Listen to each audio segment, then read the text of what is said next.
नमस्कार, SPT.com में आपका स्वागत है। मैं हूं मानवेंद्र। जी हाँ दोस्तों, हम इस वीडियो में आपको बताने जा रहे हैं जहाँ डॉक्टर ईश्वर सिंह यादव जी ने ख़ास तौर से RTI और PI लगाया था, उसमें क्या कुछ था और क्या कुछ है RTI में, इसकी हम चर्चा करेंगे। आप डॉक्टर हैं और मेडिकल प्रैक्टिशनर हैं, लेकिन लगातार आप युवाओं के लिए लड़ते रहें। सेना में क्या कुछ हो रहा है, इस पर खास चर्चा कर रहे हैं। सर, आपका बहुत बहुत स्वागत है। जिस पर सर आपने RTI लगाई, हम उस पर कुछ चर्चा करना चाह रहे हैं। हमने काफ़ी वीडियो दिखाए हैं दर्शकों को और उन कुछ न कुछ समझ में आ रहा है।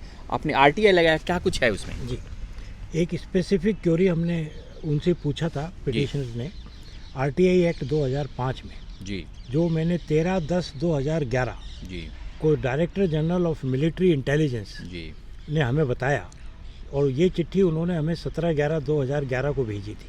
जी, उन्होंने कंफर्म करा कि जाति, क्षेत्र और धर्म के आधार पर भर्ती होती है, जी। और जो उन्होंने डिटेल बताई वो इस प्रकार थी।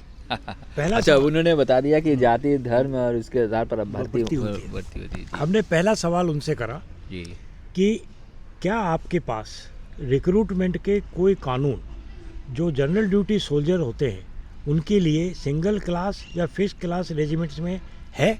जी, क्या आपके पास कोई कानून है? कानून है। तो जी। उन्होंने जवाब दिया, there are no specific recruitment rules for recruitment of soldiers general duty in all India all class regiments and fix class regiments. मतलब इनके पास कोई कानून नहीं है नहीं। भर्ती का, जी, जिससे कि ये जनरल ड्यूटी सोल्जर भर्ती करते कर हैं। सकते ये मैं उन्हीं की लैंग्वेज बता रहा हूँ आपको। जी, जी, आगे वो कहते हैं, the vacancies for each type of regiment is based on wastage rate due to pension out, death etcetera. The candidates are enrolled as per their merit for the existing vacancies. जी, however, जी। अब वो क्या कहती है, फौज क्या कहती है? जी, However, the candidates are dispatched to the respective centers Yeah. only if they meet the class composition of that particular regiment. Okay. जी हाँ। मतलब पहले वो अगर मेरिट में आएंगे जी, तो उनको भर्ती जब भी किया जाएगा, उसी पोस्ट के अगेंस्ट किया जाएगा और वहीं भेजा जाएगा जब उनकी जो है उनकी जाति या क्षेत्र उससे रेजिमेंट से मिलती हो, नहीं तो नहीं मिला जाएगा। जी हाँ, बिल्कुल। This shows that specific caste-based gaps are filled up on caste-based recruitment. दूसरा है क्वेरी नंबर 2. जी, If so, copy of the said recruitment rules may be furnished to the undersigned at his expenses. अगर आपके पास कोई कानून है तो आप हमें बताएं। बताएं। तो वो जवाब देते हैं, recruitment is carried out as per procedures given out in terms of various policy letters put together in form of policy compendium reviewed and amended as per requirement. जी, मतलब कोई लॉ नहीं है, कानून नहीं है, नहीं है। जो पॉलिसी है और जो खाली स्थान होते हैं उसके हिसाब से गड़त बढ़त करके हम भर्ती कर देते भर्ती कर। जी, Hence, there is no specific recruitment rule which can be forwarded for your perusal. This is an admission that the Indian Army, largest source of employment, has no recruitment rules or policies. ओहो। मतलब उन्होंने साफ मना कर दिया दिया कि हमारे पास भर्ती का कोई कानून नहीं। फिर हमने उनसे एक सवाल और पूछा, जी, Is it possible for any fit Indian to get recruited as general duty soldiers even if he does not belong to the caste/class composition of these regiments?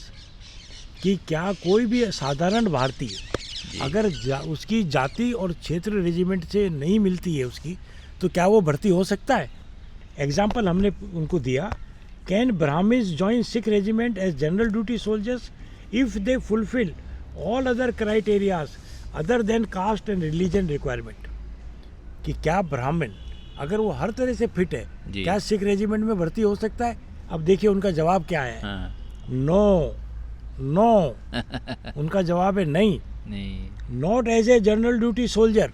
हाँ, बिल्कुल। जनरल ड्यूटी सोल्जर की फाइटिंग सोल्जर की तरह नहीं, जी, but only in clerk and tradesmen categories for which caste and religion is not a criteria.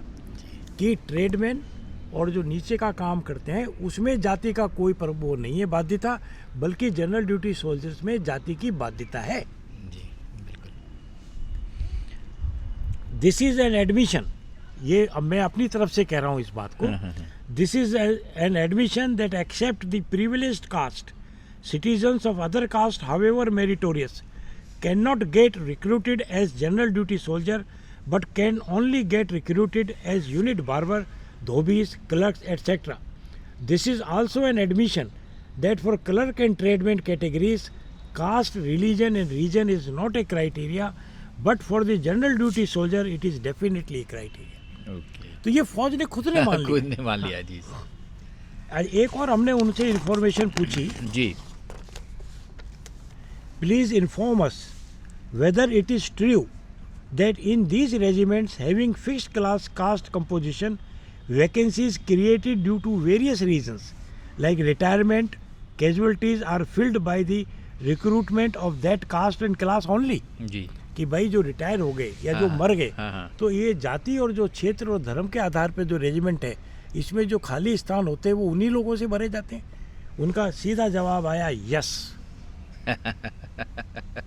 बिल्कुल का सीधा जवाब है कि आप उन्हीं लोगों से भर्ती होगी। हाँ। जी फिर हमने एक और उनसे आरटीआई पूछी, जी is it possible for any fit Indian not belonging to the caste class criteria of this regiments to get recruited in this regiments? For example, can Ahirs be recruited in Sikh regiment? मतलब क्या कोई भारतीय जी कितना ही fit है वो जी। किसी दूसरी regiment भर्ती हो सकता है जो उसकी जाति और धर्म की नहीं है? हाँ। उनका जवाब आया, any fit Indian can be recruited into any regiment as clerk and tradesman. मतलब घुमा के दे रहे हैं कि उसमें क्लर्क और ट्रेडमैन तो भर्ती हो सकते हो, लेकिन जनरल ड्यूटी सोल्जर भर्ती नहीं हो सकते। जी हाँ बिल्कुल दोस्तों, हम ये बताना चाह रहे हैं जिस प्रकार से इन्होंने आरटीआई लगाई थी उस पर उन क्या जवाब आया था सेना का, इस पर वो खासतौर से डॉक्टर ईश्वर सिंह यादव जी आपको बता रहे हैं। जी जी जी सर, और खास तौर पर जी एक और हमने इनसे आरटीआई मांगी थी जी जी, और वो प्रेसिडेंट बॉडी गार्ड के उसमें मांगी थी जी जी कि आप हमें बताएं कि प्रेसिडेंट बॉडी गार्ड में भर्ती कैसे होती है और किस किस जाति की होती है।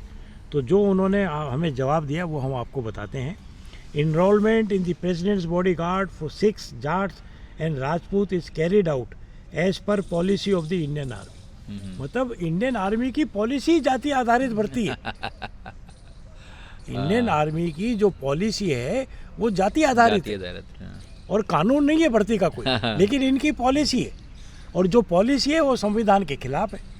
जी इन दिस कनेक्शन बस बाकी तो कुछ है ही नहीं। जी हाँ बिल्कुल। तो क्या आपको लगता है कि संविधान के ये ऊपर है, ये हम दिखाना चाह रहे थे आपको। पीआईएल जो खास तौर पे ये इन्होंने यहाँ पर दाखिल किया था और उसका जवाब आया है और उसी जवाब के आधार पर आपको बता रहे थे। लेकिन सर एक चीज़ जानना चाह रहे थे और भी हम खास तौर पर कि आपने बताया क्या खास तौर पर कि और भी कोई वर्ल्ड में ऐसा है, विश्व में कहीं ऐसा नहीं, विश्व में ऐसा कहीं नहीं है, खास के पड़ोसी देशों में जहाँ जातिवादी और कुछ है। जहाँ ये जो है पाकिस्तान में तो ये व्यवस्था है जी थोड़ी सी जी, क्योंकि पाकिस्तान में बलूच रेजिमेंट है, पंजाब रेजिमेंट है और पाकिस्तान में जो है कुछ ही लोगों को जाति आधारित या मतलब एक रेस के आधार पे भर्ती किया जाता है। लेकिन हमारा देश हमारे संविधान से चलता है, पाकिस्तान का देश सेना के संविधान से चलता है। क्या तो हमारे देश में कानून का राज है, हम पाकिस्तान से इसको कंपेयर नहीं कर सकते। जी जी हाँ, तो कहीं विश्व में ऐसा कुछ नहीं, कहीं ऐसा नहीं है, किसी फौज में ऐसा नहीं है जहाँ रंग के आधार पर और जाति के आधार पर या धर्म के आधार पर या क्षेत्र के आधार पर भर्ती होती है। ऐसा विश्व में कहीं किसी और जगह नहीं, केवल हमारे यहाँ है, केवल हमारे। जी हाँ दोस्तों, तो आरटीआई और पीआईएल में क्या कुछ था यह आपने साफ तौर से जाना। जहाँ हम आपको बता दें कि हमारे साथ डॉक्टर ईश्वर सिंह यादव बने हुए हैं और अगले वीडियो में भी आपको कई चीज़ें आपको मिलेगी देखने को, लेकिन आप बने रहिएगा। अगर आपके मन में कोई प्रश्न है तो आप सीधे जाएं बॉक्स में अपने प्रश्न भेजें, जिस भी प्लेटफॉर्म से हैं आप वहाँ से प्रश्न भेजेंगे, आपके प्रश्नों का जवाब भी मिलेगा। जहाँ इस वीडियो में इतना ही। हेमेंद्र के साथ मानवेंद्र, नमस्कार।